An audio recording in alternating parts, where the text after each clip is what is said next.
Ever wonder how to close nearly a deal a day in real estate investing?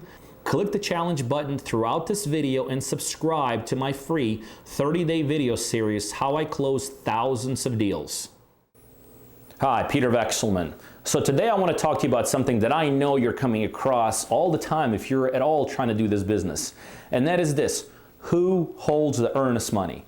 I've literally seen this one little thing in the business kill so many deals that potentially could have made everyone money involved, but this whole idea of who holds the earnest money just kills them.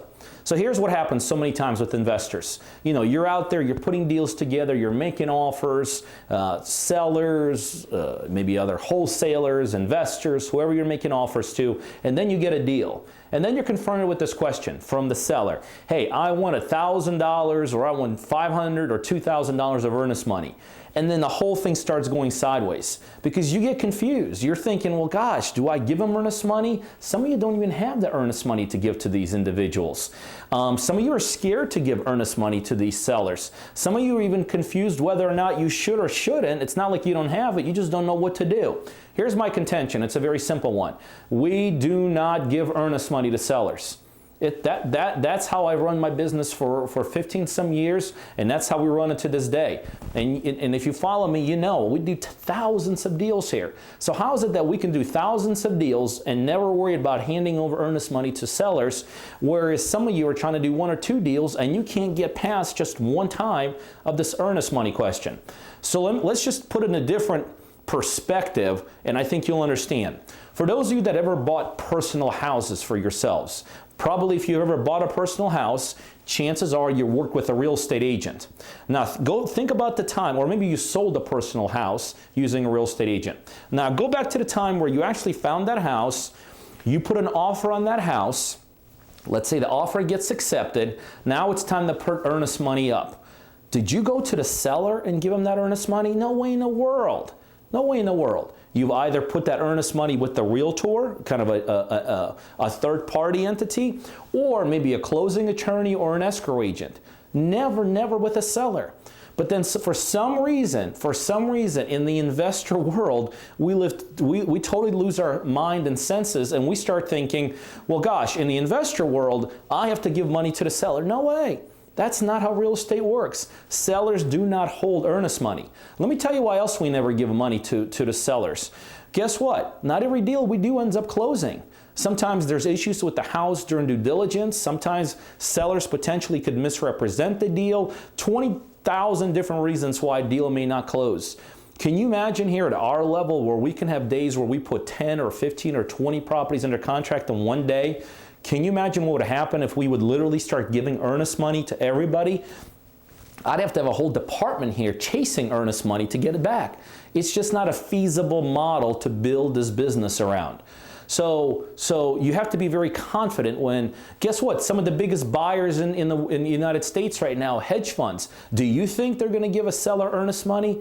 No way. On top of that, not only are they not going to give earnest money, they're not going to even put it with a third-party agency like a closing attorney or an escrow agency until after due diligence.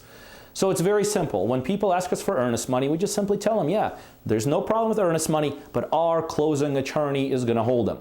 So all you have to do is get connected with a local title company or a local closing attorney and warehouse like $500 with them, maybe $1,000 with them. Maybe you fax them a copy of a check.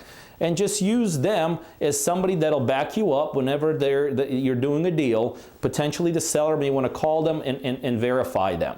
It's very easy to do. Or you could do what the hedge funds do, which sometimes we do ourselves.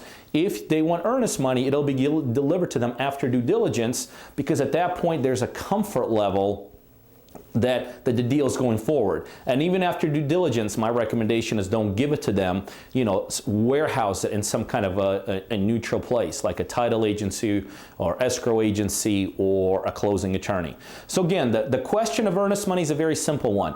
We do not, and I don't think you should as a buyer, ever give sellers your earnest money. It's not a done thing to do. The only time that happens is when that seller is trying to intimidate you. Don't be intimidated. Be very confident and let them know, no problem. You know, we could have my own people escrow it during the due diligence period. Hey, you guys know what we do here. We do a ton of deals, and I have a one-on-one coaching program where I coach people just like you to help become very, very successful real estate investors. So if you're a buyer or you know other buyers literally all over the world that are looking for deals in the Georgia market, specifically concentrated towards Atlanta, you need to be on our buyers list. By now, you'll see my email scrolling across the screen. Send me an email. Just say, add me to the buyers list. And on a daily basis, you're going to get some terrific, both ROI and equity-driven deals emailed right directly to you through email. The other thing, if you're looking to become a successful investor, whether you're brand new, just getting started, or whether you're doing it already and you're looking to be a bigger, more sophisticated, more savvy investor, I know I could help you do that. Send me an email to learn more about my one-on-one coaching program, or better yet, right below this video, there's a link right directly to coachingbypeter.com. You can go straight there and learn more about how I could help you become very successful in this industry.